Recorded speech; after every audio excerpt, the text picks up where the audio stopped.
Bismillahirrahmanirrahim. Assalamualaikum warahmatullahi wabarakatuh. Innal hamdalillah nahmaduhu wa nasta'inuhu wa nastaghfiruh wa na'udzu billahi min shururi anfusina wa min sayyiati a'malina.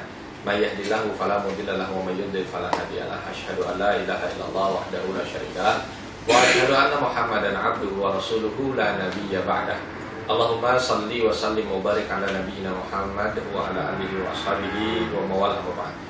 Rabbi shrah li sadri wa yassir li amri wa hlul 'uqdatam min lisani yafqahu qawli.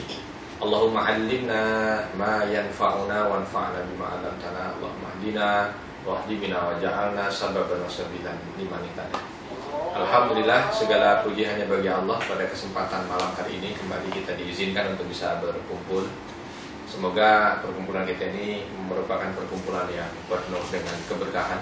Alhamdulillah, tadi kita sudah diawali dengan pertanyaannya yang menghangatkan. Saya datang ke sini dari jam 5:30.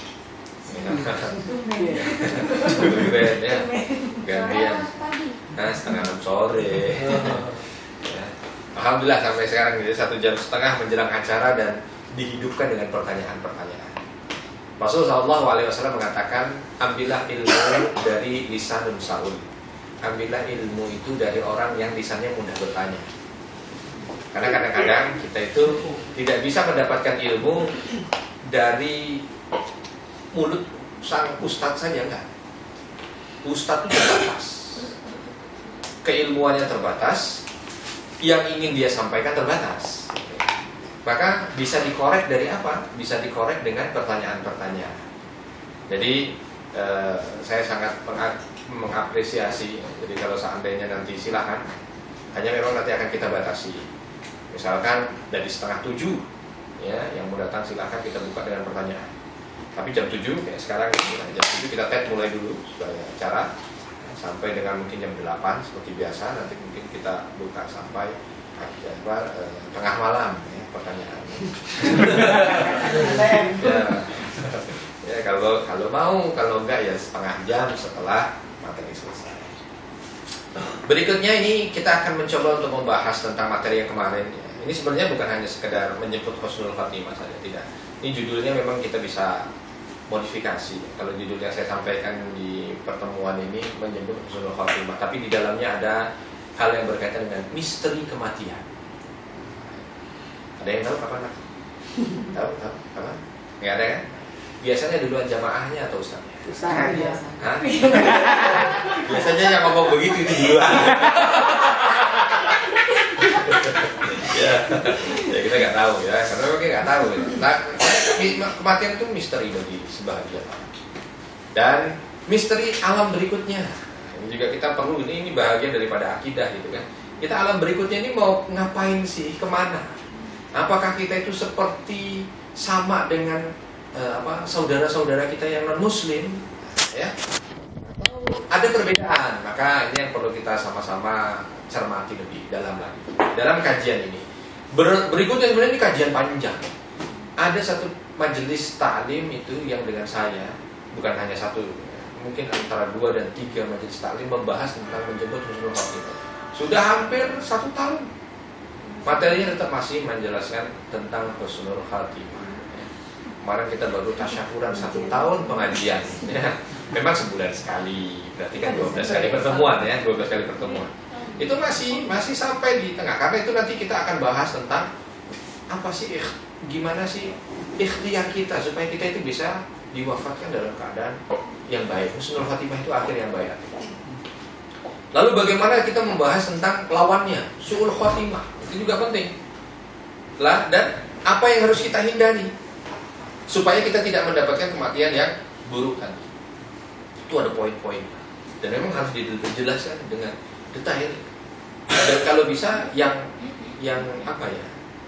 Yang memang sudah terbiasa kita jumpai. Bahasanya harus bahasa hari-hari kita, kebiasaan-kebiasaan sehari-hari kita. Selanjutnya baru untuk perjalanan setelah kematian. Kalau Mbak Fairuz bilang kemarin kan, memang sih kita orang tuh kalau mati itu nanti dibangkitkan di alam barzakh. Ya, ketika meninggal wafat dibangkitkan lagi, masuk alam barzakh, dibangkitkan lagi menuju alam berikutnya. Ketika di padang mahsyar setelah itu memang perjalanan itu mereka tidak akan ada yang tidak ada yang tersesat gitu. Nggak ada orang kesesat harusnya masuk surga tiba-tiba salah jalan ke neraka. Salah balik lagi. Nggak ada yang begitu. Ya nggak mungkin begitu gitu ya. Atau tersesatkan gitu. Nggak ada, karena nggak pakai rambu-rambu. Semua orang pasti akan jalan sesuai dengan apa yang sudah dia tahu kemana dia harus meniti siratal mustaqim. Bukan siratal mustaqim. Dia tahu mana dia harus meniti jembatan sirat yang merupakan rambut yang dibelah dibelah 7. Bagaimana dia harus melalui mizan, timbangan. Bagaimana dia harus melalui fase dinampakkan dulu neraka, segala macam itu. Ya. Memang tidak akan salah jalannya. Tetapi ketika kita sudah mengetahui bahagian daripada kehidupan kita, pasti akan ada rasa lain. Seperti contoh, ada orang baca novel, kisah nyata, perjalanan hidup seseorang. Mungkin menjalani perjalanan keliling mana lah gitu ya. Mungkin keliling Eropa, keliling Asia dan lain sebagainya. Misalkan kalau seandainya dia baca, itu aja ada tergugah kan? Yang belum tentu dia ke sana. Dia sudah tergugah. Waalaikumsalam. Silakan. Ya, adik gitu. Iya, pintar nih, lengkap. Ya, alhamdulillah. Ya, besok boleh yang lain lengkap juga ya. Nanti biasa dibawain, dikasih permen juga. Jadi prosotan biasa. Prosotan ya. Jadi biar nyaman. Itu yang berkaitan dengan husnul khotimah. Walaupun kita tidak akan selengkap itu materinya ya. Kita akan mencoba untuk menyampaikan kepada alam barzakh yang kemarin kita ingin bahas. Jadi saya harap tolong jangan ada yang meninggal dulu sebelum materi ini selesai. Jadi nanti insya Allah supaya dia bisa. Kan Ustaznya udah tahu. Iya. Tapi kalau saya dulu, siapa yang kasih tahu berikutnya? YouTube ada di YouTube. Baik, Bismillah. Menjemput husnul khotimah. Boleh diklik berikutnya. Terus lanjutannya nggak apa-apa. Lanjut? Iya, nih. Mana Arabnya? Oke, Masya Allah. Sekali lagi ini Arabnya masih begini ya, jadi disesuaikan saja. Silakan nanti teman-teman catat. Ini hal yang berkaitan dengan mati dan hidup, kematian dan kehidupan di dalam Islam. Kalau kita ingin menguak misteri kematian dan kehidupan, itu sebenarnya di dalam Al-Quran sudah banyak sudah banyak dibahas. Salah satunya, saya nggak bahas semua ayat itu kita masukkan di sini nggak. Salah satunya Allah Subhanahu Wa Taala menjelaskan di sini.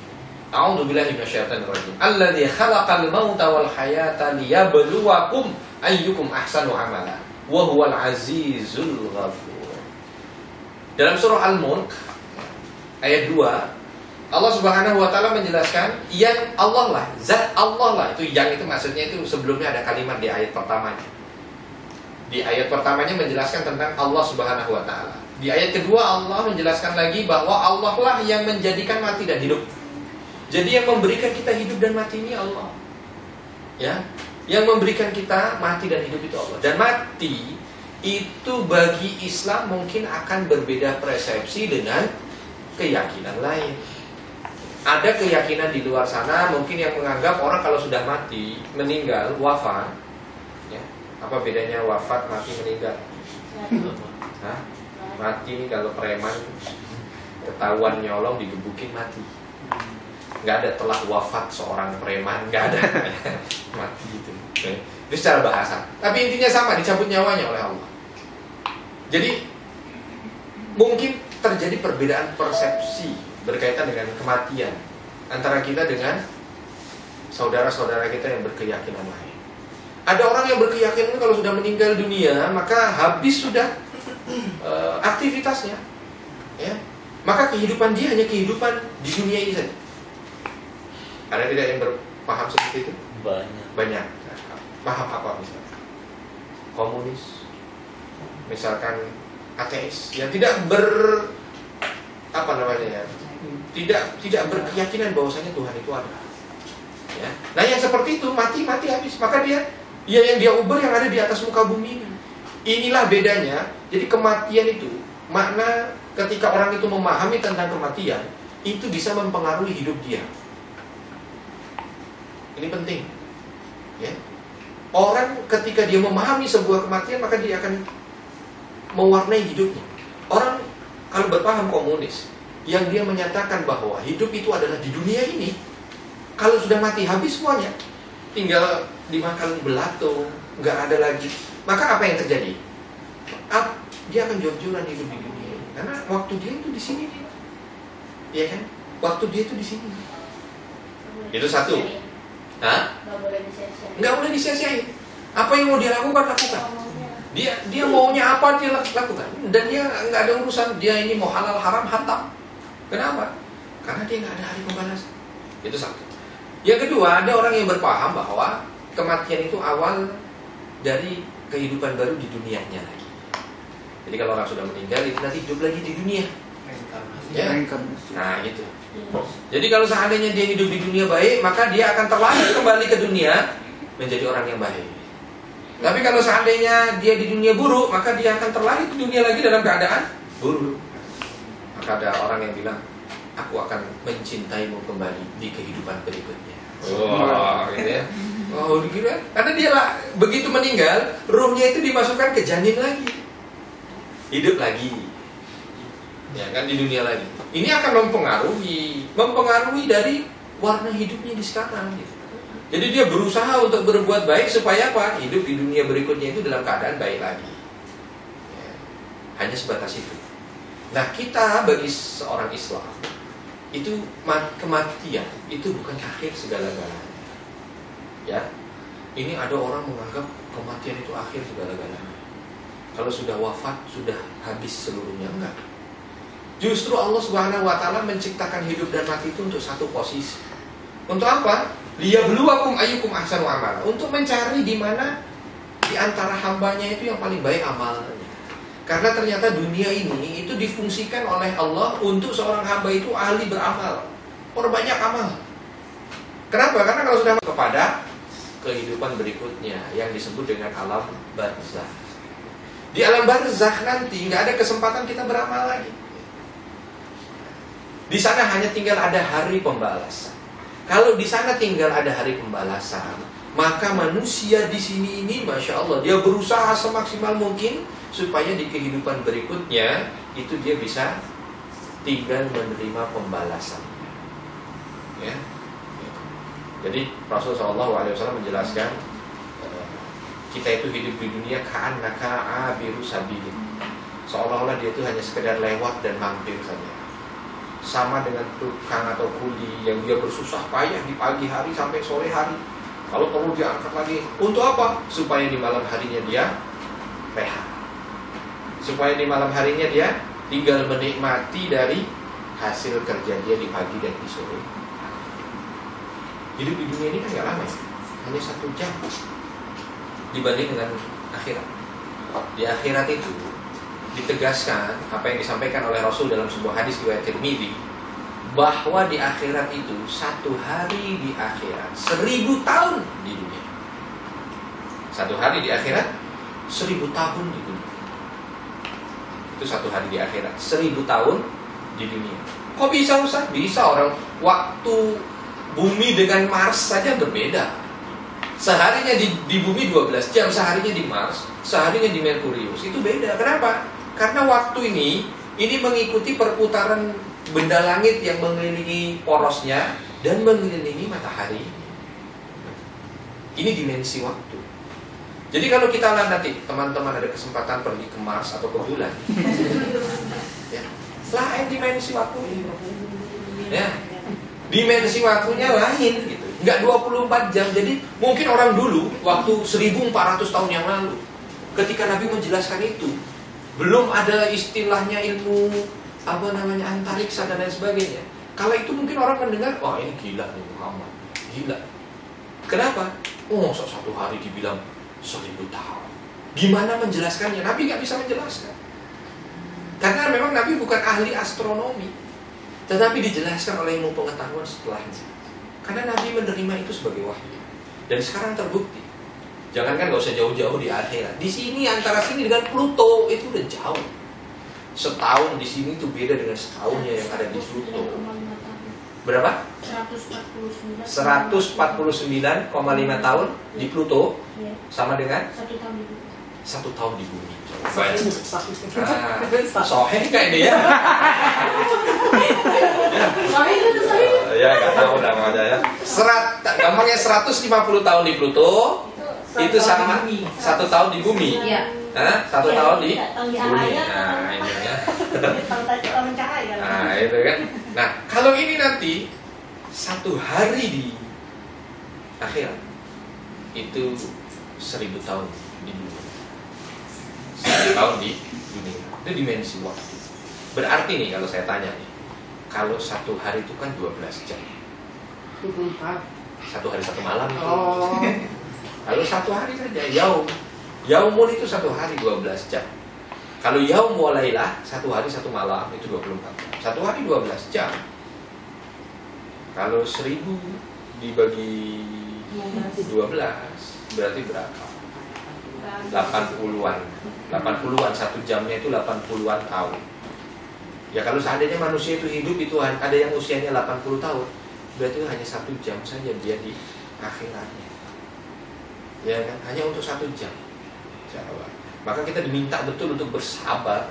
Bagaimana untuk menjalani itu aja kalau yang nyampe 1 jam. Kalau yang begini ini kayaknya nggak nyampe 1 jam. Ya mungkin 45 menit ya. Ya kalau 60-70 tahun Rasul mengatakan umur umatku ini mah baina sitin wa sabain, antara 60-70. Kalau 60-70 kan nggak nyampe 1 jam. 40-50 menit ya. 40-50 menit.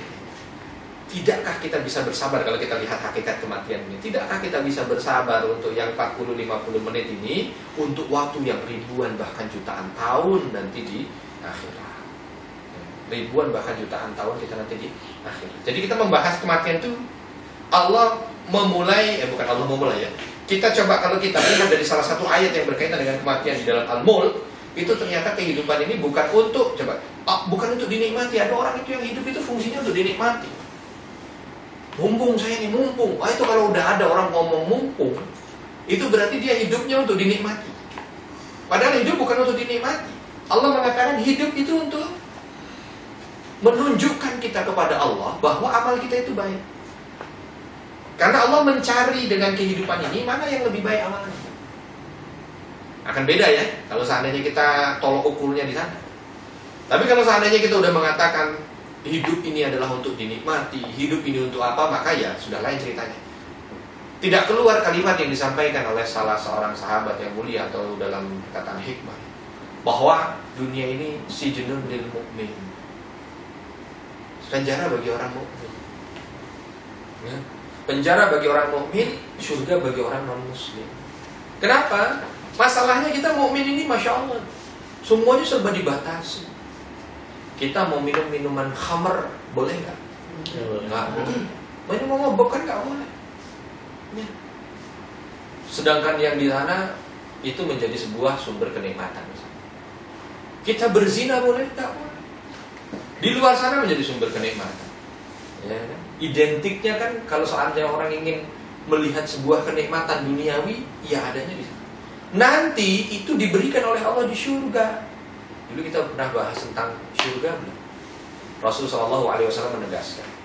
Ya, kalau di Al-Quran kan banyak sekali yaitu ya berkaitan dengan bagaimana Allah memberikan kepada seorang hambanya yang masuk dalam surga itu diberikan sungai-sungai yang mengalir. Banyak kan penjelasan begitu. Ini ada orang ngomong sama saya, Ustaz, kalau sungai mah di belakang rumah juga sungai ya Ustaz. Dia tinggalnya di sungai mana Pak? Sungai Ciliwung. Sungai yang disebut di dunia itu jauh berbeda dengan sungai yang disebut di Al-Quran yang berkaitan dengan surga. Bahkan Allah menjelaskan nanti orang yang masuk ke dalam surga itu dia akan mendapatkan 1 sungai air mineral, 1 sungai susu yang segar, 1 sungai dari berbagai macam aneka jus buah-buahan, 1 sungai madu. Orang terkaya di muka bumi pun nggak punya dia 1 sungai susu. Ya. Kita ke hotel berbintang 7, ya, kata ada hotel bintang 7 nggak? Ya. Oh ya mau Dubai yang semuanya serba kedipan mata, ya. Mau nurunkan hordeng di satu kota itu ada, saya pernah bawa jamaah. Itu namanya hording, nggak pakai turun begini, ya pakai remote dari sebelah tempat tidurnya, pencet. Itu dia di hotel nggak keluar sehari di matanya. Sampingnya.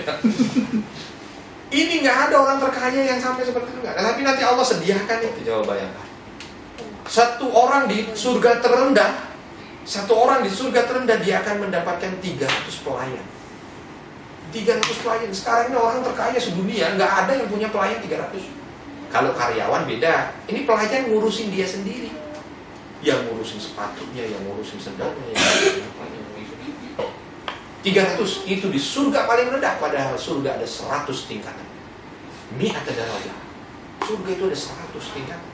Tingkatan terendahnya punya 300 pelayan. Pagi 300, sore 300. Loh, ini hadis Nabi. Ya, itu coba bayangkan, kan bedanya memang jauh antara dunia dengan nanti kehidupan berikutnya. Di sini cuma menggaji 10 pembantu aja. Ya Allah. Saya itu susah banget Ustaz. Kenapa? Pembantu saya ada 20. Harus gajinya susah. Yang satu khusus nyapu halaman depan ada, halaman belakang ada, halaman samping ada, halaman atas. Untuk halaman aja udah 5 pembantu itu ya. Untuk yang masak air ada, untuk yang masak ada, untuk. Saya kira itu udah orang paling kaya ini. Ini tidak. Dan setiap paginya, Masya Allah nih, bayangkan, kita disediakan 300 menu. Pagi 300 menu, siang 300 menu. Ini surga paling rendah. Kalau kita bilang kan, ya Allah, makan satu piring aja udah beruduk, masuk 300. Ustaz, kalau justru saya nggak mau masuk surga, salah. Kenapa?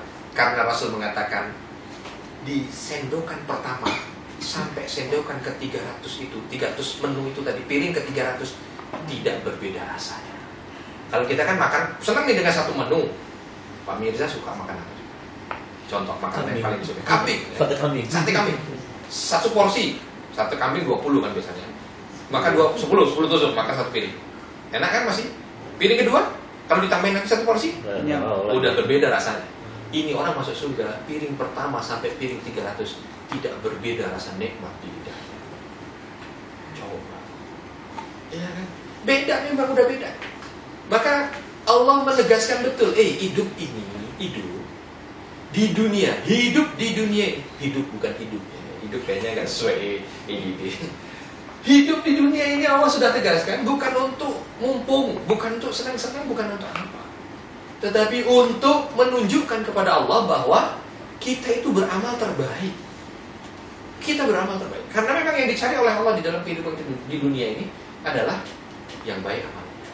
Maka tatkala seseorang itu berbicara kematian, yang dia ingat bukan hanya sekedar, aduh saya belum, ada orang kumpul bumi, aduh jangan mati dulu, kenapa? Belum kawin, belum nikah, belum punya ini, belum punya itu. Berarti dia relasinya masih rendah yang berkaitan dengan kematian.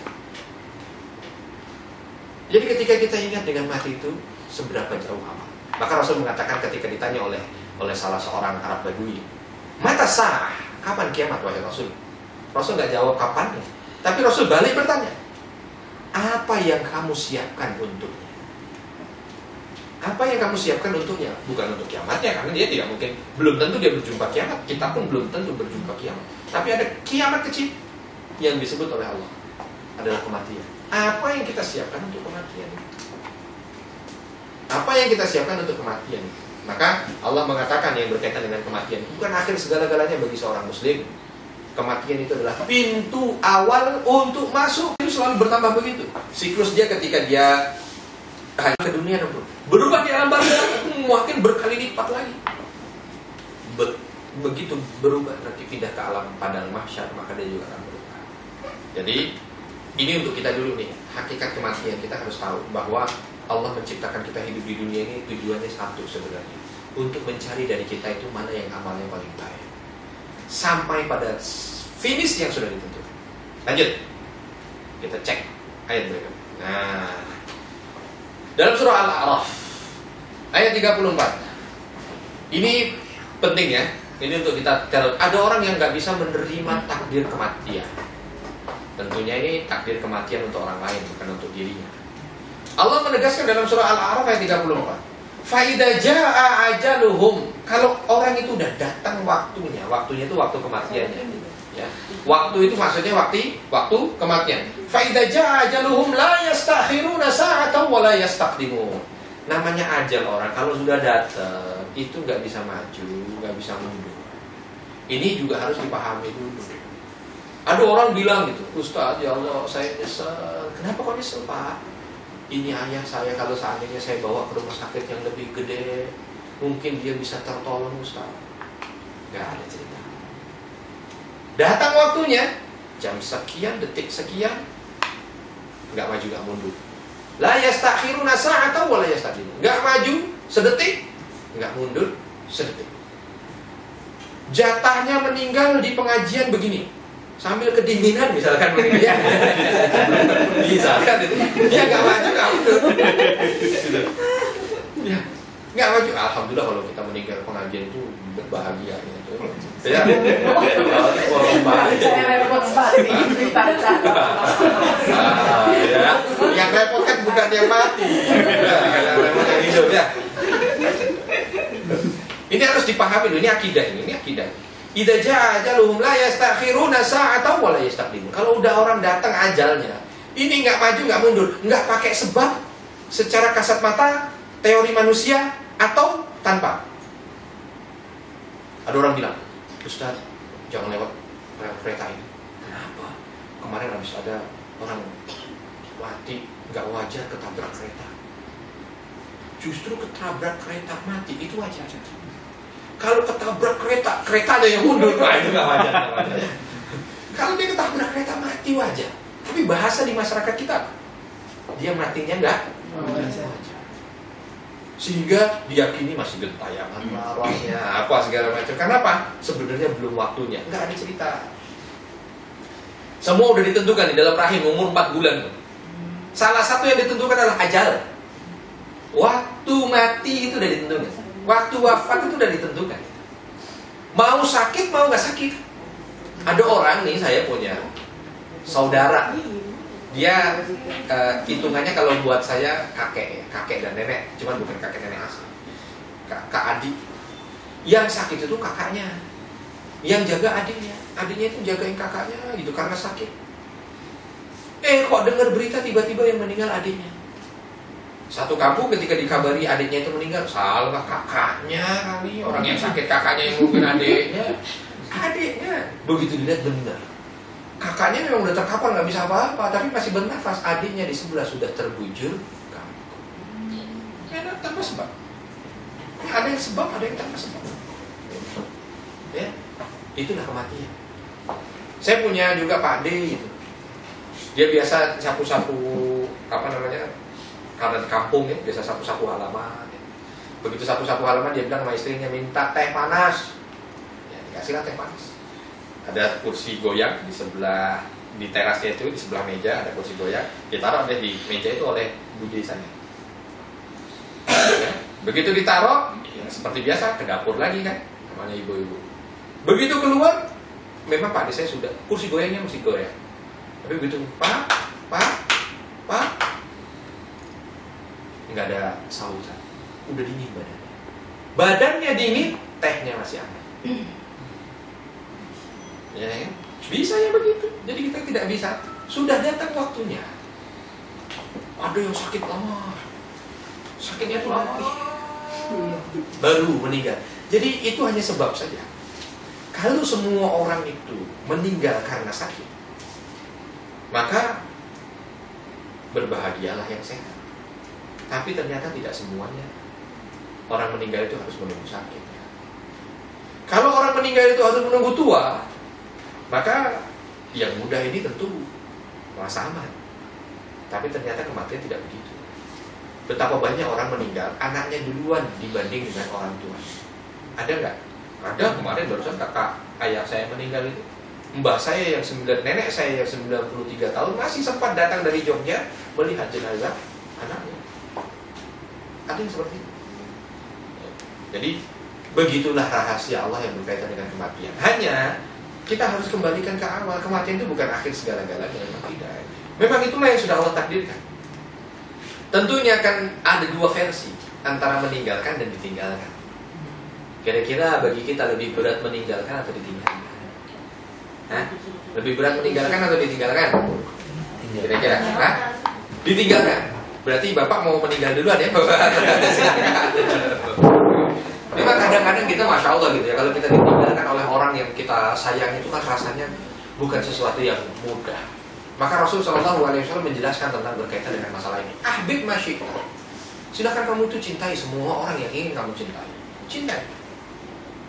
Tapi yakini, walakinnak, bahwasanya engkau mufariku. Engkau akan berpisah dengan dia. Berpisah dengan dia. Jadi memang setiap hari kita memang harus selalu siap.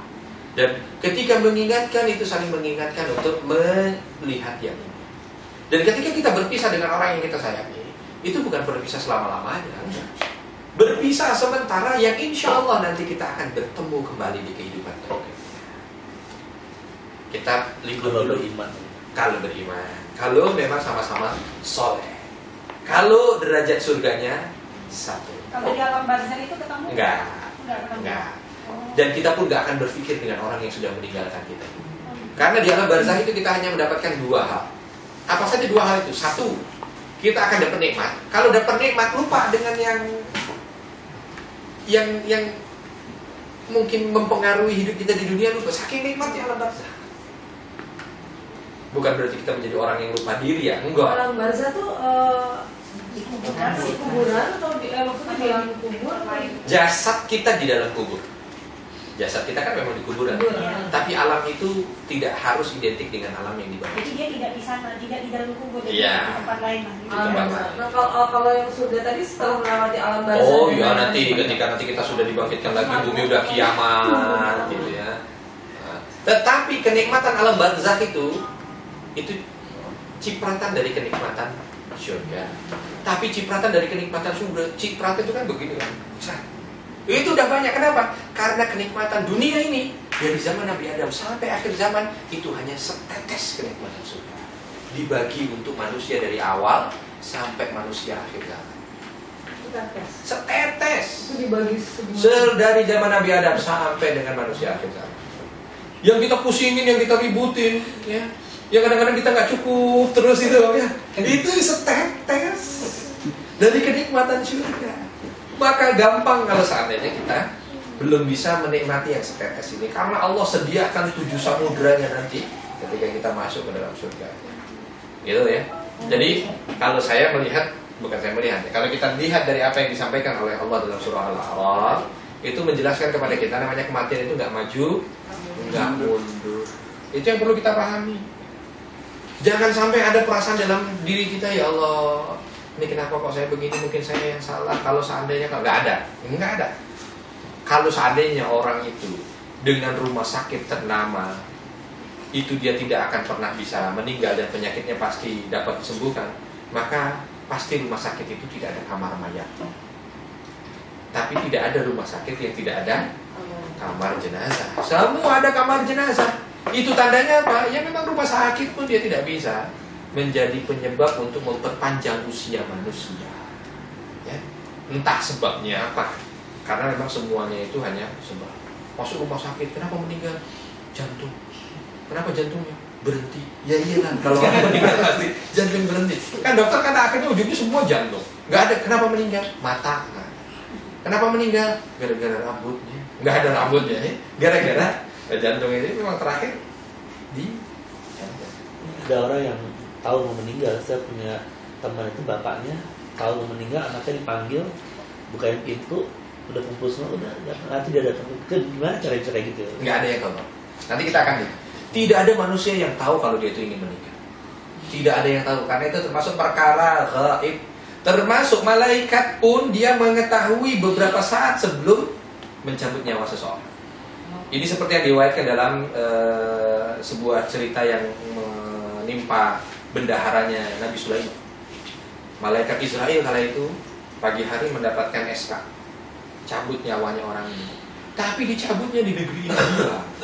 Di daerah kita sekarang negeri India.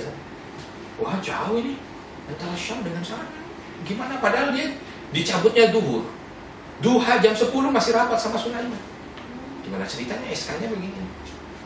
Tapi ternyata qadarullah setelah selesai rapat sebelum zuhur, itu bendahara menghadap Sulaiman. Minta kepada, wahai Nabi Allah, dari dulu aku punya satu permintaan. Yang permintaan ini aku simpan dari dulu. Apa permintaanmu? Bolehkah aku menggunakan permadani? Menggunakan tentaramu dari angin. Kan Nabi Sulaiman itu bisa menundukkan angin, bisa menundukkan jin, bisa menundukkan binatang, bisa menundukkan air. Hanya Nabi Sulaiman. Untuk bisa menuju satu negeri yang sangat aku dambakan untuk bisa ke sana. Nabi Sulaiman, ya, sini. Begitu bawa kekuatan angin, sampai sana hanya dalam beberapa menit. Ternyata turun, cabutnya. Kata bapaknya juga orangnya seperti itu kan, gitu kan. Kalau yang kemarin MH370 berarti itu rame-rame. Memang jemputnya di Samudra Hindia misalkan gitu. Ya memang seperti itu. Lalu bagaimana kalau seandainya ada orang yang sebenarnya dia tidak tahu kalau dia meninggal. Cuman orang kan merasanya begitu. Kita itu merasa paling dekat dengan kematian di saat apa? Sakit. Nah, saat sakit misalnya. Kalau udah sakit itu kan rasanya ya Allah udah kayaknya udah mau mati. Itu kejadian yang pas, ada kejadian yang nggak pas. Kejadian yang pas itu contohnya begini, merasa sakit itu kan dipanggil semua. Bagi-bagi apa sih? Tiba-tiba besok sembuh lagi nggak jadi. Bapak saya sering gitu. Ya sering. Tapi ada yang pas. Kayaknya udah nggak tahan lagi deh, ini udah mau meninggal, dipanggil ternyata benar. Ya itu insting, bukan dia tahu atau tidak. Ya itu insting, bukan dia tahu atau tidak. Tidak ada manusia yang tahu. Tapi kalau yang kayak kejadian Uje yang dia bilang katanya dia dengar suara menjadikan poin gitu, itu gimana Kak? Ya, jadi begini, itu tergantung saja, tergantung. Contoh nih misalkan, saya bilang, mohon maaf ya, kayaknya saya tidak lama lagi. Saya ngomong gini nih, besok saya meninggal, mesti kata-kata saya ini yang dipakai terus. Kemarin Ustaz baru bilang, ngomongnya harusnya mahasi lagi. Nggak, itu kan begitu, kan kait-kaitan aja, dikaitkan. Kalau seandainya tahu, tidak ada yang tahu, Rasul lagi juga. Ya, lain kalau Rasul kan, memang Rasul ketika mendekati meninggalnya Rasul diberitahu gitu kan, dengan kapasitas beliau sebagai nabi. Tapi kalau seandainya yang lain tidak ada yang tahu. Kalau nggak percaya nanti lah buktiin. Berarti harusnya orang yang ditinggal sama orang yang dicintai gitu ya, terus meninggal harusnya biasanya dong ya nggak boleh. Oh udah waktunya dibayar. Gimana? Tapi kan kebanyakan orang sedih. Iya makanya itu fitrah manusia. Fitrah manusia ketika ditinggal, jangankan kita ditinggal meninggal, baru ditinggal ingin pergi ke mana anaknya mondok gitu aja ya, kayaknya kok rasanya gitu gimana gitu ya. Bukan anaknya yang nangis, ibunya yang nangis. Kembali misalkan ya itu fitrah manusia. Hanya memang kita harus langsung dikembalikan ke sini. Kita mau ngapain sih? Kita mau nangis kayak apa aja loh gitu.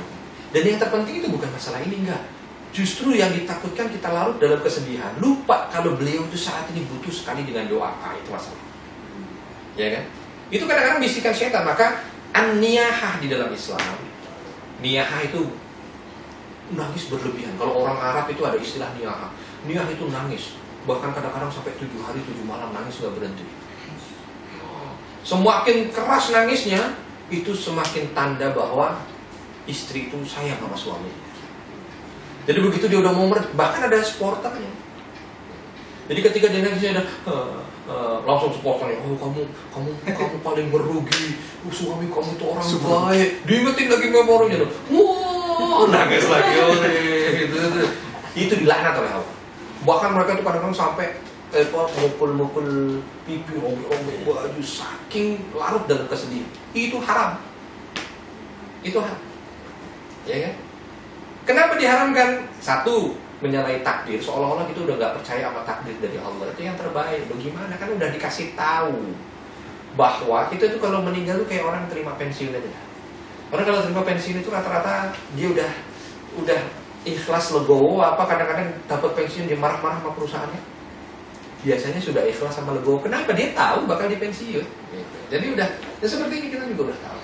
Sedih itu manusiawi. Nabi ketika putranya meninggal, Ibrahim, itu meneteskan air mata. Ketika meneteskan air mata, dan sahabat tidak pernah melihat Nabi meneteskan air mata hanya karena perkara dunia.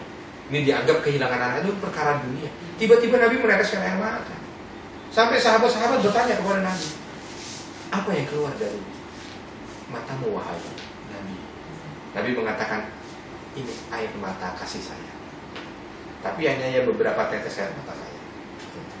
Ya, menandakan bahwa itu merupakan fitrah manusia. Hanya ya yang kita harus tahu, ini bukan sesuatu yang menghancurkan dunia kita, tidak. Justru saat inilah bukti, kalau seandainya itu contoh ya, yang meninggal orang tua, bukti sayang seorang anak kepada orang tua, itu dibuktikan di sini. Dibuktikan bukan dengan banyaknya dia bersedih, enggak. Dibuktikan bukan dengan banyaknya dia berbelasungkawa, enggak. Dibuktikan dengan banyaknya dia mendoakan orang tuanya. Itu saatnya.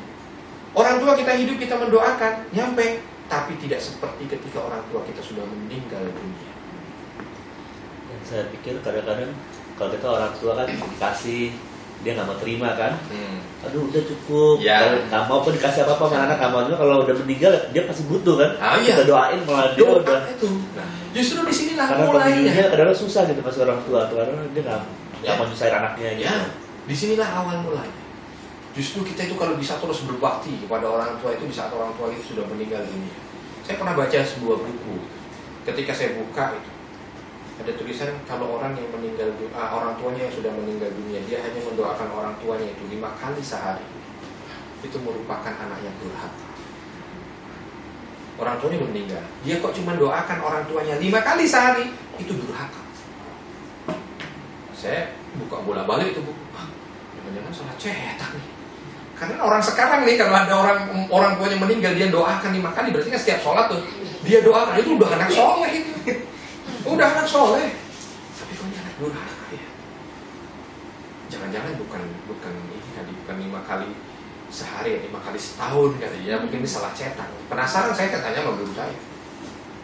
Bagaimana ini Syekh? Dia lihat. Begitu dia lihat, dia tutup. Baca doa. Doa apa? Doa untuk orang tua. Rabbil firli wali walidayya. Stop. Sampai di sini saya stop. Ulangi. Rabbil firli wali walidayya. Stop. Ulangi. Saya kira saya salah ini. Makhrajnya saya benci. Rabbil firli wali walidayya. Suruh ulangi sampai 5 kali. Ini nyata ini ya. Saya bingung salah apa. Tapi dia 5 kali just stop. Berapa kali kamu baca? 5 kali. Capek kamu? Keringetan kamu? Enggak. Keluar uang kamu? Enggak. Butuh tenaga waktu? Enggak. Kamu tahu satu doa yang kamu bacakan itu tadi buat orang tua yang sudah meninggal? Langsung dibacakan hadis. Ketika Rasulullah SAW menjelaskan bagaimana ada seorang orang tua yang didoakan oleh anaknya di muka bumi ini, sedangkan dia dikubur itu dalam keadaan disiksa, langsung dapat remisi dari Allah. Dan dinaikkan derajatnya sampai orang tua kaget. Ya Allah, ayu syai'in hada, ya Rabb ayu syai'in hada. Ya Allah, ini apa ini ya Allah? Kok saya dapat remisi begitu dahsyatnya ini? Apa kata Allah kepada orang tua yang sudah meninggal itu? Waladuka istaghfaralaka, anakmu saat ini sedang mendoakanmu di dunia sana. Coba bayangkan, sekali doa itu luar biasa. Maka ada orang tua yang meninggal mungkin penuh dengan dosa, tapi ketika dibangkitkan oleh Allah, habis dosanya. Kenapa? Karena anaknya merupakan anak yang ahli berdoa. Kalau kita nggak ada capeknya doa untuk orang tua, nggak keluar uang doa untuk orang tua, mau di mana aja kita bisa, dan itu nyampe ke mereka luar biasa. Alangkah durhakanya kita yang masih bisa seger, bugar, ya, masih bisa jalan, masih bisa apa, ternyata doain untuk orang tua itu cuman seingatnya 5 kali. 5 kali betul kalau pemahamannya seperti ini, betul 5 kali itu durhaka. Kenapa? Karena kita bisa setiap berangkat ke kerja, kita doakan mereka, ya Allah, saya tidak tahu apa yang terjadi pada orang tuaku di kubur, ya ampuni dosanya, naikkan derajatnya, ya. Itu langsung orang tua kita bahagia. Kita sekarang aja nih, kita kan punya anak ya. Kalau seandainya habis maghrib itu anak kita lagi sholat, tiba-tiba habis pulang sholat maghrib itu dia peluk kita dari belakang, dia bilang, dia bisikin di telinga kita, "Ma, Pak, tadi sudah didoain waktu habis sholat." Senang gak kita? Senang. Itu masih di dunia. Apalagi nanti ketika kita sudah masuk ke dalam kubur. Ya. Jadi di situ letaknya. Kita tahu memang kematian itu tidak bisa dimajukan, tidak bisa dimundurkan. Sudah, tidak ada masalah, nggak bisa dirubah kita. Kita bukan pada porsinya untuk merubah takdir. Tetapi yang terpenting adalah porsinya kita menghantarkan mereka itu kepada kematian yang terbaik. Bisa menghantarkan mereka untuk bisa menikmati kehidupan berikutnya itu dalam keadaan terbaik. Itu yang terpenting buat kita. Ya kan? Lanjut. Slide berikutnya. Ya. Allah Subhanahu wa taala menjelaskan kepada kita, kullu nafsin dha'iqatul maut. Semua yang bernyawa itu pasti akan merasakan mati. Itu pasti. Gak ada orang gak bisa merasakan mati. Kalau dipilih, suruh milih mau usia sampai berapa tahun? Ada yang mau 500 tahun? 200 tahun? 150? Maunya berapa? Maunya kita itu lebih enak kalau kita itu waktu meninggalnya tahu apa nggak tahu? Tahu. Tahu. Lebih enak? Tahu. Bisa siap-siap. Kalau kita tahu ternyata limit kita udah tinggal menghitung hari gitu ya. Allah tinggal 2,5 jam lagi. Mungkin di antara kita ini ada yang 2,5 jam lagi, ada juga. Pulang dari sini. Iya, pulang dari sini kan. Ya nggak perlu takut, itu udah ada kan. Nah, justru kalau kita pulang dari sini meninggal itu bahagia kita. Kenapa? Kita pulang dari pengajian. Husnul khatimah. Karena bisa jadi dosa kita habis di sini. Ya. Tapi jangan cari-cari mati, jangan cari mati dan cerita. Ya, kalau seandainya kita tahu ada batasan limitnya 2,5 tahun, 2 tahun, emang hitung hari sekarang kan di TV itu menjelang pemilu itu ada sekian hari menjelang pemilu kan ada hitungan harinya. Kalau seandainya kita tahu ada orang bilang itu lebih enak kalau kita tahu akhirnya. Kenapa? Bisa siap-siap. Tapi ada orang yang enggak, saya lebih baik nggak tahu. Kenapa? Biar surprise. Dan surprise. Ya antara masing-masing lah. Kalau seandainya kita bisa mengatakan bahwa ya memang sebenarnya kalau kita tahu waktunya itu lebih enak. Kenapa? Kita bisa siap-siap. Berarti orang yang paling bahagia hidup di dunia siapa? Satu, orang yang divonis mati sama hakim. Hukuman mati. Nah, dia tahu kan? Alhamdulillah 3 bulan lagi mati. Berarti apa? Udah banyakin aja ibadah. Ya. Atau divonis oleh dokter. Mohon maaf untuk kasus penyakit seperti ini. Biasanya pasien kami tidak bisa bertahan 2 bulan. Alhamdulillah. Kalau kan ada pasien begitu, dokternya langsung hubungin dokter kejiwaan. Tolong ada pasien. Karena biasanya kalau dengar vonis dokter begitu, biasanya apa yang terjadi? Bahagia atau sedih? Sedih. Lah kenapa dia sedih? Kalau dia tahu akhir waktunya. Walaupun itu belum tentu benar. Kan harusnya kan kalau dia cara pandang, alhamdulillah ya Allah, berarti nggak lama ya Allah, 2 bulan. 2 bulan itu pasti kalau dia imannya bagus, isinya hanya ibadah terus. Ibadah, walaupun mungkin di atas tempat tidur nggak bisa ngapa-ngapain, Quran terus dibaca. Kenapa? Karena dia sadar waktunya tidak lama. Saya bisa merasakan itu dengan nenek. Dia itu adik dari kakek saya, jadi nenek, panggilnya kita nenek. Subhanallah. Di saat sakitnya itu, ketika kami datang, padahal badannya berkurus, tidak pernah kecuali senyuman yang kita dapatkan dari mulut. Dan yang diminta itu tidak pernah keluar dari 3 hal. Kalau nggak minta dibeliin Al-Quran, orang desa ngomong orang desa. Kalau nggak diminta dibeliin tasbih, kalau nggak diminta dibeliin mukena. Sudah itu aja. Tua gitu. Saya kadang-kadang langsung. Dia sebelum ada one day one juice. Ya, dia di saat terbaring sakitnya itu one day one juice. Sakit. Gak bisa gitu dia minta tolong, nah, saya itu cuma minta 1, kamu pegangin Quran. Dan gak ada mengeluhnya, bahagia aja hidupnya. Dan beliau meninggal, Al-Quran ada di pelukannya. Beliau meninggal, Al-Quran ada di pelukannya. Ya kan? Nah itu, kullu nafsin dha'iqatul maut. Semua yang bernyawa itu pasti akan meninggal, mati. Summa ilaina turja'un. Nah, kalimat inilah yang perlu kita pahami dalam surah Al-Ankabut ayat 50. Setelah kamu mati, kamu itu kepada saya dikembalikan. Setelah kamu mati, kamu itu kepada saya dikembalikan. Kita akan dikembalikan kepada Zat yang Maha Penyayang, Zat yang menciptakan kita. Dan tentu fungsinya ketika kita nanti dikembalikan, kita dimintai pertanggungjawaban oleh Allah. Kita dimintai pertanggungjawaban. Nah, kalimat summa ilaina turja'un, lalu kamu kepada kamilah dikembalikan, ini harusnya menjadi cambuk. Wah, saya akan dikembalikan kepada Allah. Ini kemarin yang kita bahas ya, yang berkaitan dengan piring dipinjam orang. Antara satu di antara 3 pilihan. Kita mau jadi piring yang mana? Mau jadi piring kotor, mau jadi piring pecah, apa mau jadi piring bagus. Tapi kita pasti akan dikembalikan kepada Allah. Dan ketika kita dikembalikan kepada Allah, kita akan mempertanggungjawabkan. Jadi sebenarnya akhir kematian itu yang ditakutkan bukan kita berpisah dengan orang yang kita cintai, enggak.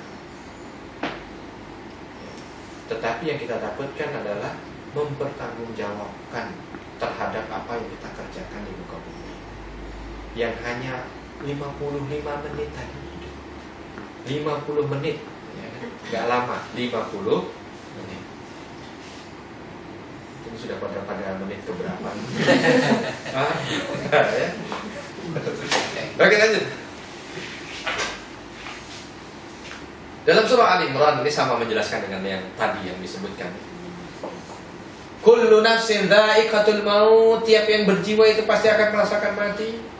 Wa innama tuwaffawna ujurakum yaumal qiyamah, dan kamu nanti akan dibangkitkan, dibalas segala macam bentuk perbuatan kita itu nanti di hari kiamat. Faman zuhziha 'anil nari wa udkhilal jannata faqad faz. Barang siapa orang yang Nah, ini kalimat ini perlu dipahami nih. Ini kacamata sukses menurut Allah. Ini sukses menurut Allah. Sukses menurut Allah. Seperti apa yang dijelaskan dalam surah Ali Imran ayat 180. Faman zuhziha 'anil nar wa udkhilal jannata faqad faz. Yang dijauhkan dari neraka dimasukkan ke dalam surga, faqad faz, maka dia telah sukses, kata Allah. Ini yang disebut dengan sukses. Jadi kalau seandainya kita ingin tahu sukses tidak kita mendekat ke surga atau mendekat ke neraka. Kalau mendekat ke surga dijauhkan dari neraka, itu sukses. Wa mal hayatud dunya illa mata'ul ghurur. Allah ingatkan, dan kehidupan dunia ini tidaklah lain ya, atau tidak lain hanyalah kesenangan yang menipu atau kesenangan yang memperdaya. Jadi kebanyakan terkadang manusia itu tertipu itu dengan kenikmatan dunia. Orang paling susah untuk disuruh sedekah karena takut apa? Takut miskin. Rasul ngulangin sampai 3 kali. Mana koso min malis sedekah, enggak akan berkurang harta dari yang disedekahkan. Bal yazdad, tambah 3 kali. Tapi terkadang perkataan Rasul itu lewat, dan kita masih ingatnya miskin. Moskus kotak Jumat lewat, buka dompet, mesti aja ada yang diingat itu kebutuhannya.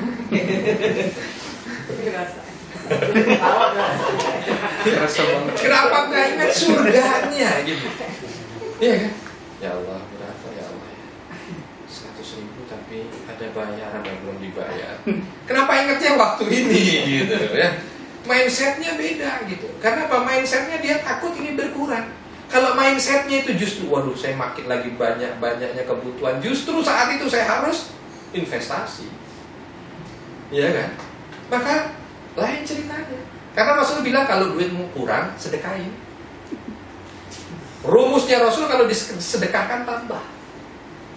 Rumus hawa nafsu manusia, kalau disedekahkan Saya pernah ditanya oleh seseorang, dia pendidikannya tinggi. Ustaz, jelaskan kepada saya, bagaimana teorinya orang kok katanya sedekah hartanya tambah? Namanya sedekah kan kita ngeluarin duit, kurang kan secara hitung-hitungan, kok bisa tambah? Yang masuk akal, tolong jelaskan yang masuk akal. Pikir saya repot juga menjelaskan masuk akal. Kalau nggak masuk akal dia nggak sedekah masalahnya kan Pak? Ya kan?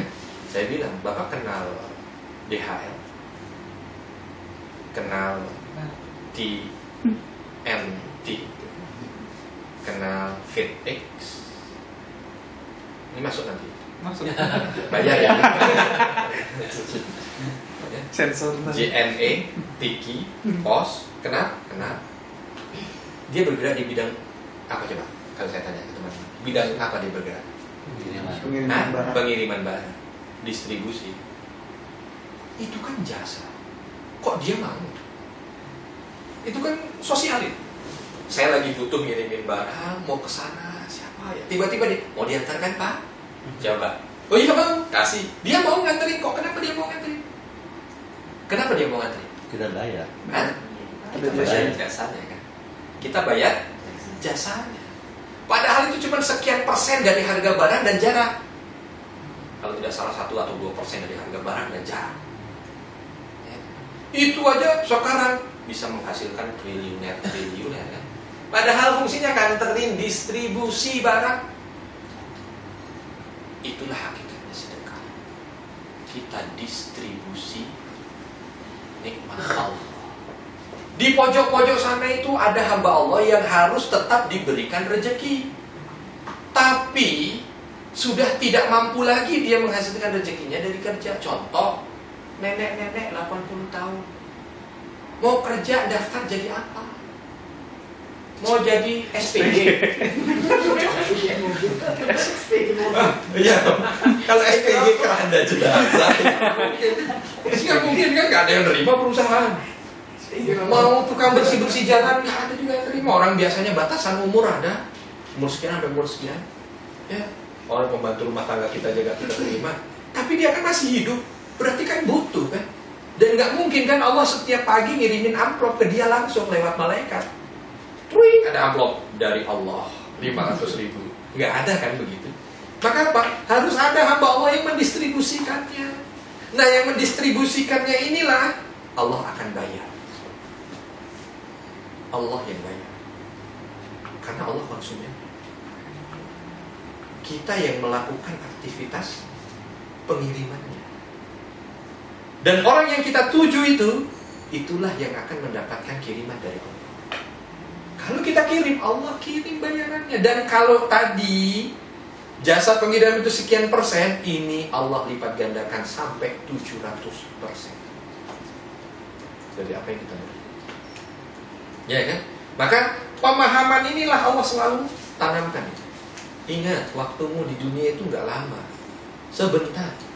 Maka harus tahu, semua yang kamu kerjakan ini nanti akan dikembalikan kepada Allah. Dan kamu harus tahu, hati-hati, satu ranjau terbesar ketika kamu menjalani kehidupan sebelum nyampe kepada garis finish itu adalah dunia ini. Dunia yang melenakan. Dunia yang melenakan. Maka itu yang perlu kita waspadai. Bukan kematiannya yang kita takutkan, tidak.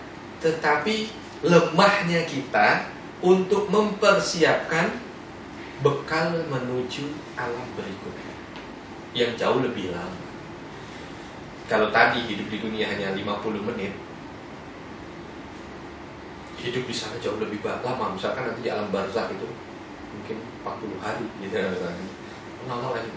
Harusnya yang untuk di sana itu bekalnya yang jauh lebih banyak. Ini teman-teman mau pergi ke Surabaya, naik pesawat ke Surabaya berapa jam? 1 jam. Ke Surabaya 1 jam. Mau tinggal di Surabaya 2 pekan. Kira-kira bawa pakaiannya itu lebih banyak untuk yang di Surabaya yang 2 pekan tadi, apa yang di pesawat yang hanya 1 jam? Banyak mana? Hah? Surabaya kan? Itu kalau orang normal. Kalau pemikirannya normal. Kalau orang pemikirannya nggak normal, buat yang 1 jam ini dia bawa 15 tel. Tiap 5 menit ganti pakai keluar. Yang 2 pekan cuma bawa 2 stel. Kalau ketemu sebelahan yang begitu, itu kita bilang dia waras atau gila? Hah? Gila kan? Iya, kenapa kita bilang gila? Nggak cocok dengan sama manusia hidup itu ada yang begitu. Untuk yang di dunia yang hanya 45 menit, ya, di dunia untuk 45 menit, kayaknya dia hidup untuk selama-lamanya. Sedangkan untuk perjalanan hidup yang berikutnya itu, yang notabene jauh lebih lama, seperti tadi kita mau tinggal di Surabaya mungkin 2 pekan, 3 pekan, sebulan, dia malah nggak nyiapin apa-apa. Kalau di dunia kita bisa makan diri kita sendiri. Maka saya lupa, Imam Ahmad atau Imam Malik mengatakan, saya heran dengan seseorang yang katanya mau masuk surga, tapi hanya sekedar disuruh bangun sholat tahajud. Susahnya bukan main. Surga mana yang dia mau tuju? Ada orang katanya takut dengan neraka, tapi juga suruh bangun di sepertiga malam. Susahnya bukan main. Neraka mana yang dia takut? Ya. Ya. Kenapa kok kita nggak bisa bangun? Karena kita merasa masih ngantuk. Padahal ngantuk kita ini kalaupun kita turuti hanya sekedar untuk 45 menit. Kita harus tahu nih, ilaina turja'un, kita akan dikembalikan kepada Allah dan kita akan dimintai pertanggungjawaban. Lanjut.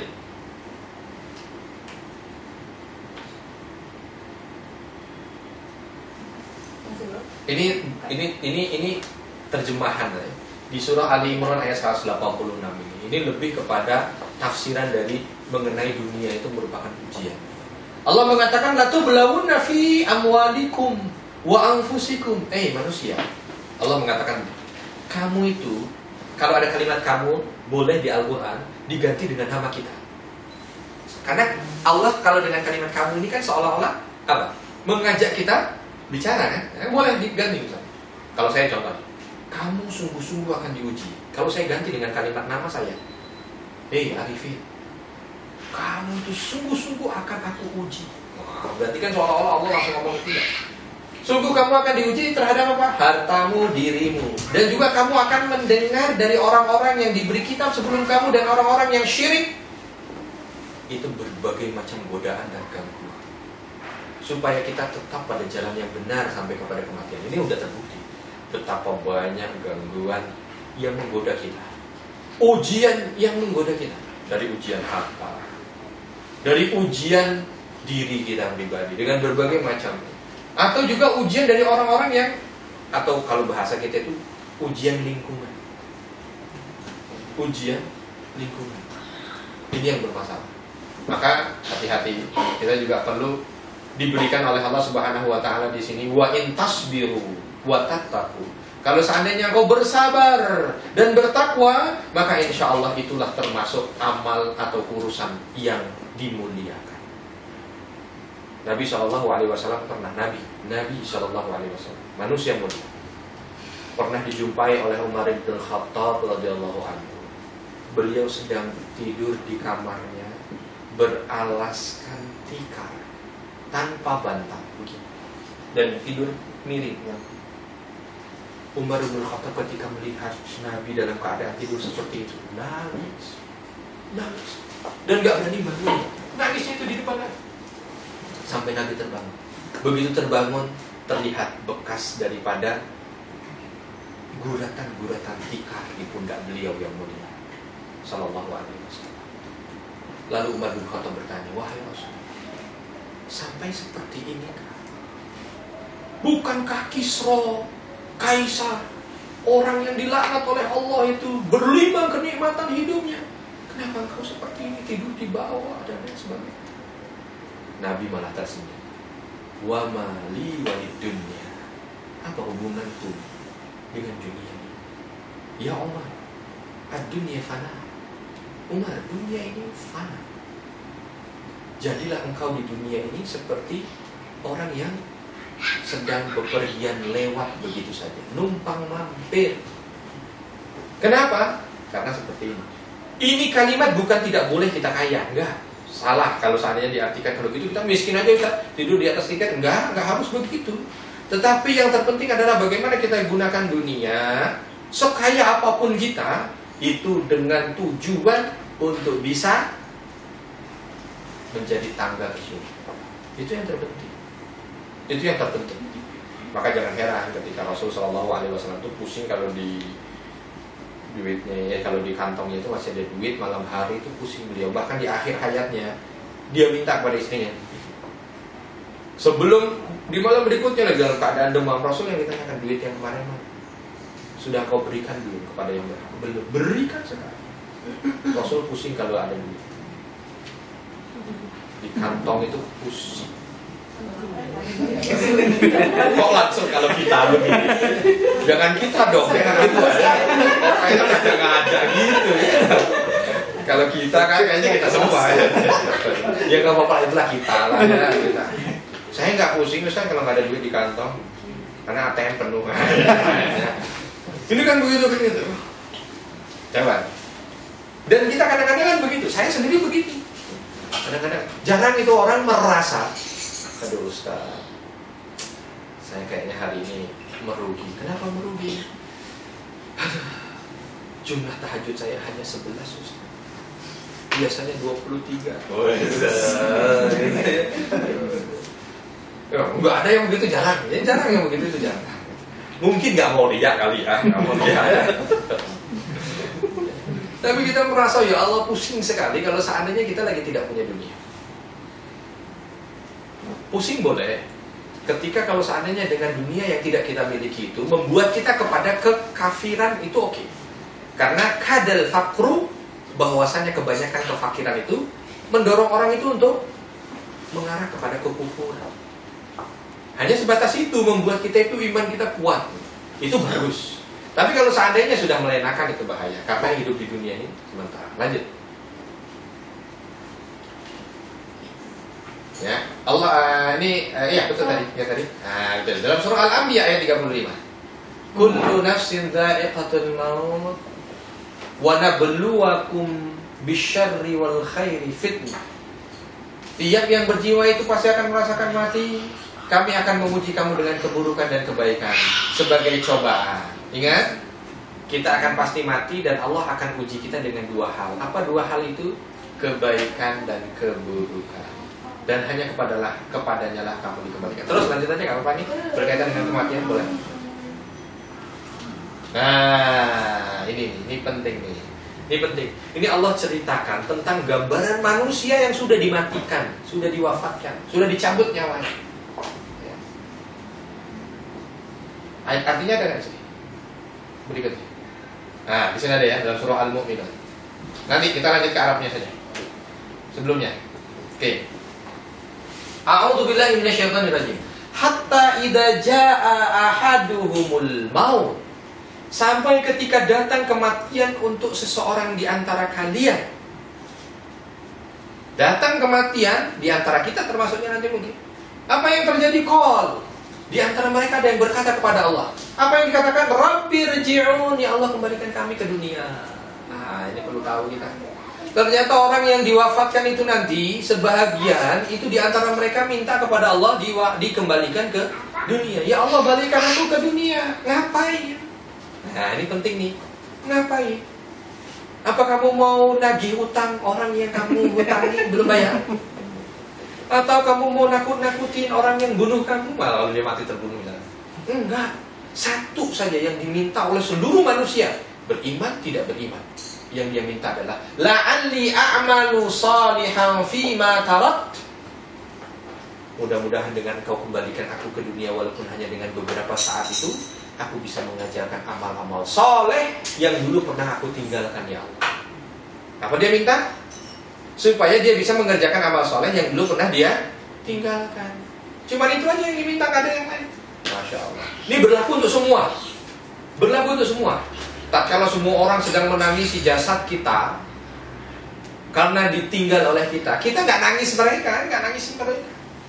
Jangan nangis sih. Nanti yang mati juga ikut nangis. Nggak butuh tangis yang mati. Yang mati mintanya cuma ya Allah kembalikan ya Allah. Apalagi nanti kalau kita tahu fase sakaratul maut. Ya Allah kembalikan kami, ini yang diminta nih. Nah, jangan sampai kita masuk bagian ini. Jangan sampai kita masuk bagian orang-orang yang ngomong kepada Allah, qala rabbir ji'uni, Allah kembalikan aku ke dunia ya Allah. Habis waktu. Nah, sebelum kita ngomong begini, harusnya kita ingat ayat ini dalam surah Al-Mu'minun. Sehingga ketika kita lagi malas mau melakukan sesuatu, aduh jangan sampai nih. begitu saya sudah kadaluarsa, expired, nggak bisa ngapa-ngapain, baru teriak ini, nggak ada. Tidak ada fungsi. La'ani amalu salihan fima tarakt. Aku semoga bisa mengerjakan apa yang aku pernah tinggalkan dari amal soleh ya Allah. Allah mengatakan kalla, nggak bisa, nggak bisa. Innahu kalimatun huwa qaim. Itu nggak bisa lagi terjadi. Karena apa? Itu sudah ketetapan dari Allah Subhanahu wa taala. Wa min waraihim barzakhun ila yaumi yub'atsun. Di belakang mereka itu sudah menanti alam barzakh. Sampai kapan? Sampai hari dibangkitkan. Sampai hari dibangkitkan. Alam berikutnya kita jalan. Allah bilang begitu. Ya. Oke, itu aja pokoknya ya. Lanjut. Ini artinya.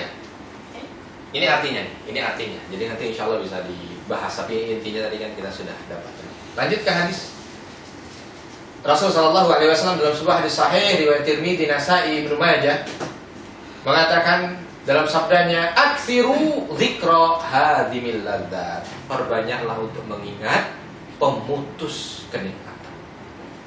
Apa itu pemutus kenikmatan? Kematian. Pemutus kelezatan kematian.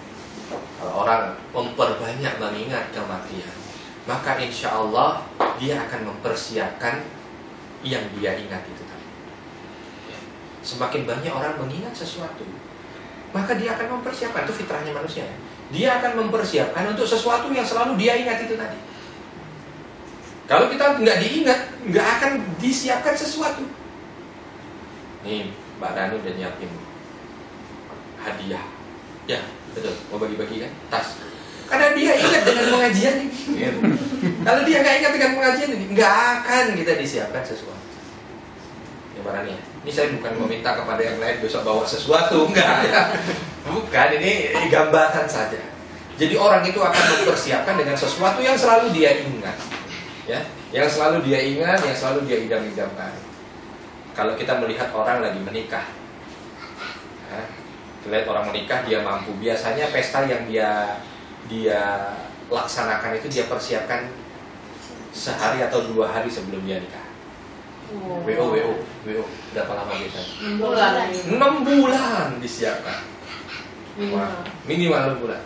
Kalau ada kok orang nikah persiapannya cuma 2 hari, perlu dicurigai gitu ya. Aktsiru dzikra hadimil ladzat. Diminta kita memperbanyak mengingat pemutus kelezatan. Karena ketika kita lewat kuburan, ketika kita melihat orang yang meninggal, itu yang langsung diingat adalah kita. Andaikan, seandainya, walaupun andai-andai itu tidak baik, tetapi untuk mengandaikan kematian itu sesuatu yang baik. Ya Allah, kalau ini yang ada pada saya, apa yang sudah saya siapkan? Jadi ingat ini, rubah nada wakernya dirubah, nada alarmnya dirubah, rekam sendiri.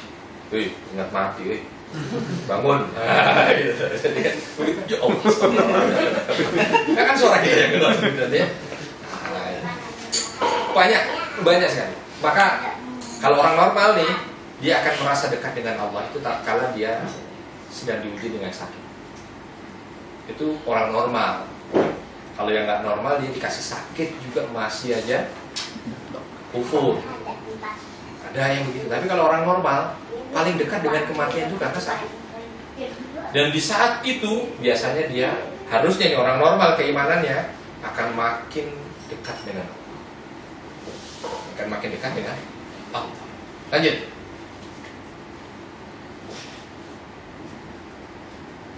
Ini bercerita tentang ya ini faja Abu Rajulun minal ansar fasa'alahu ala Nabi sallallahu alaihi wasallam summa qala ya Rasulullah ayyul mu'min afdal qala ahsanuhu khuluqan. Ya, baik. Ini ketika Rasul sallallahu alaihi wasallam ditanya oleh salah seorang sahabat dari Ansar. Rasulullah sallallahu alaihi wasallam ditanya ayyul mu'min afdal. Wahai Rasul, mukmin apa yang paling baik? Maka Rasul sallallahu alaihi wasallam menjelaskan ahsanuhum khuluqan, yang akhlaknya paling baik. Ini kita enggak ambil. Qal fa ayyu al-mu'min akyas, dan mukmin mana yang cerdas? Jadi beda nih. Ada 2 yang ditanyakan oleh sahabat. mana mukmin itu yang imannya afdol, yang akhlaknya baik. Pak Mirza bilang kan, pengajian ini penting supaya ketika orang lagi macet gitu dia semuanya sambil senyum, tidak ada yang gitu ya. Sabar gitu ya. Yang kedua, ayyul mu'min aqyas, mukmin mana yang disebut dengan orang yang cerdas? Maka Rasul menjawab, aksaruhu lil mauti dzikra. Yang paling banyak, yang cerdas itu yang paling banyak mengingat kematian dan memperbanyak bekal untuk kehidupan berikutnya. Saya kira cukup sekian, insyaallah nanti alam barzakh pekan depan kalau Allah izinkan. Jadi sakaratul maut. Besok akan saya ringkas sakaratul maut, alam barzakh. Gimana sakaratul maut itu? Apa yang akan dirasakan? Bagaimana fasenya? Yang walaupun hanya singkat itu tapi ternyata Allah berikan fase bagi orang yang sakaratul maut. Lalu bagaimana malam pertama dia di alam barzakh? Nggak mungkin saya ceritakan sampai dia dibangkitkan ya, karena akan berbeda macam. Tetapi minimal dia akan menjalani hari-hari pertamanya di tempat tugas yang baru, ya, di tempat yang baru yaitu alam barzakh. Itu sudah terputus sama sekali. Sudah terputus sama sekali. Dia akan jalani malam itu. Kalau ada, saya pernah baca juga ada analogi bilang karena ada alam rahim, alam dunia. Gak ada ceritanya bayi itu yang bisa masuk lagi ke rahim ibunya itu bisa nggak? Iya memang. Ya. Kan ada orang kalau udah lahir nggak bisa masuk ke alam rahim ibunya, sama orang kalau udah meninggal nggak bisa jalan lagi ke dunia. Maka keyakinan yang tidak pas ketika dia menyadari, ketika dia meyakini orang yang meninggal itu masih balik lagi ke dunia muter-muter, nyariin anggota keluarganya mana yang ini mana yang itu, nggak sempat. Nanti dah besok kita cerita malam pertama di alam barzakh.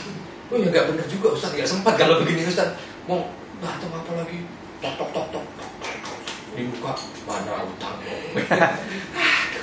Kita kurang.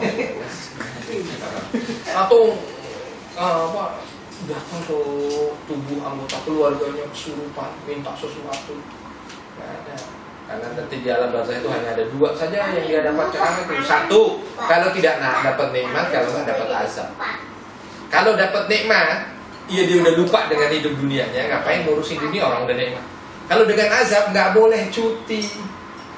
Cuti dong sejam aja nggak boleh, nggak ada cerita. Dia hanya bisa tahu dan merasakan ketika anaknya kirim doa. Itu saja. Yang lainnya tidak. Kalau yang nggak punya anak gimana Pak? Oh nanti ada lain kondisinya. Kalau seandainya dia nggak punya anak kan masih ada amal solehnya, ilmu yang bermanfaat, sedekah jariyah, yang bisa memberikan dia kemudahan. Imam Nawawi rahimahullah itu nggak punya anak, tapi masya Allah karangan beliau itu sampai sekarang itu selalu disebut orang, bahkan mungkin nanti sampai akhir zaman. Setiap ada orang menyebut namanya dan mempelajari tentang hasil karyanya, maka pahala dia langsung ngalir. Itu yang disebut dengan passive income. Passive pahala. Ya. Passive pahala. Nongkrong aja begini dapat. Saya udah ngajarin sholat sunnah. Pak Mirza ngerjain di sana. Saya duduk begini dapat. Gitu. Di YouTube belum sampai. Oh, belum. Jutaan kan, jutaan. Masya Allah. Itu bahagianya ilmu yang bermanfaat. Kalau ziarah kubur, soalnya katanya Berapa upload ya? Kalau berkaitan dengan masalah ruhnya ada di sana segala, enggak ada. Itu bukan kepercayaan dan keyakinan. Jadi ziarah kubur bagusnya bagaimana? Terus kalau ziarah kubur kapanpun enggak ada masalah. Rasul SAW mengatakan ziarah kubur itu untuk dua hal. Tapi untuk dua hal. Satu, ziarah kubur difungsikan untuk mendoakan sang mayit. Mendoakan, bukan minta. Kalau minta salah. Mbak, cucumu Senin besok mau ujian Mbak. Tolong Mbak, kasih kemudahan Mbak. Enggak ada. Itu udah syirik. Minta sama kuburan. Nggak boleh. Kita doain siapapun dia. Bahkan kita ketika lewat depan makam Rasul SAW, manusia mulia, yang disunahkan apa? Kita bersolawat kepada Nabi SAW. Solawat itu artinya doa. Tapi doa depan makan Nabi juga nggak boleh kan? Lewat saja. Nah, solawat itulah doanya. Allahumma sholli ala Muhammad. Itu doa. Doa. Doakan dia, bukan doa yang lain-lain lagi. Jangan kita menghadap dia, ya Rasul, tolong mudahkan saya ya Rasul untuk bisa naik pangkat ya Rasul.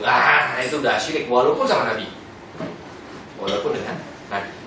Jadi kita doa, satu, mendoakan yang ada di dalam kubur, doakan siapa dia. Yang kedua, kita ingat kematian sambil melihat ke sana, melihat ke sini, ya Allah ini tempatku ya Allah. Jadi pemakaman yang syar'i itu yang mengingatkan orang pada kematian, bukan pemakaman yang disediakan kolam renang, mall, danau. Jadi habis ziarah bisa belanja, bisa renang. Enggak mengingatkan kepada kematian. Ya, jadi yang syar'i adalah yang mengingatkan kepada kematian. Gitu, jadi dua hal itu. Jadi bebas, silakan kapanpun. Ya. Si mayit itu tahu kalau kita mendoakan. Kalau doa seperti tadi tahu. Tahu ya. Tahu, nyampenya itu tahu. Dan nggak harus kalau doa nggak harus datang ke anak. Di setiap saat ambil pulang nih nanti kita doakan. Mayit bahagianya luar biasa. Jenazah orang tua kita almarhumah akan sangat bahagia sekali. Di saat apa? Di saat dia menerima doa dari Allah. Itu nggak terbatas anak, saat keturunan cucu. Ya, naik dapat dengan persentase yang sudah diatur. Sama aja. Oh, enggak ya, enggak sama aja. Sama. Anak cucu masuk juga. Doanya sama. Ya, kita doa ke orang tua itu otomatis kakek, nenek, bahagia. Tetapi yang paling besar adalah ke orang tua. Karena memang kita niatkan kan aslinya juga ke beliau. Gitu ya. Ada lagi? Kalau ibu ke anak gimana? Kenapa? Anaknya yang meninggal. Oh, nggak apa-apa. Kalau ibu ke anak sama, punya kekuatan doa dari ibu kepada, punya kekuatan doa daripada. Iya, kalau anaknya meninggal duluan. Ibunya yang mendoakan kan? Iya. Ibunya yang mendoakan.